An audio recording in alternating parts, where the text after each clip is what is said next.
Comunidade Aldeia Sulau Hatulia B, município Ermera, tô agora se dá o acesso linha eletricidade.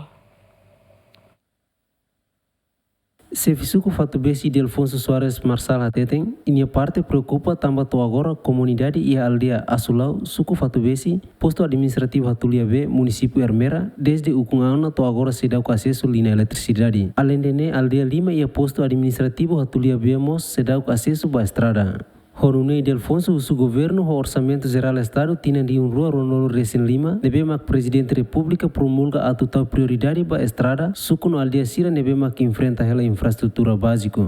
Mas se o suco faz bem, estrada para a comunidade, na aldeia na Lima, né, coitado, ter sofrimento que teve. Ter para lá a Hida Asulau, tô agora besirin hambrica lá, mas tô agora a comunidade Asulau, né, lá acesso para elétrica.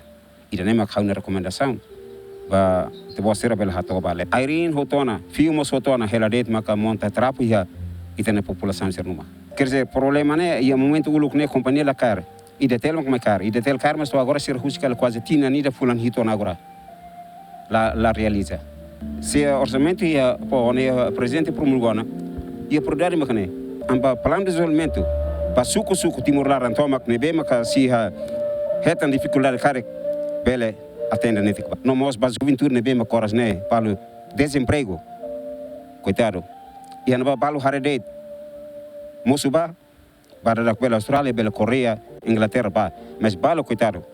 É mane be liu isto ne letro internet fuando ba mas la liu na faten. Am recomendação para governo tem que Haredet que bosta né.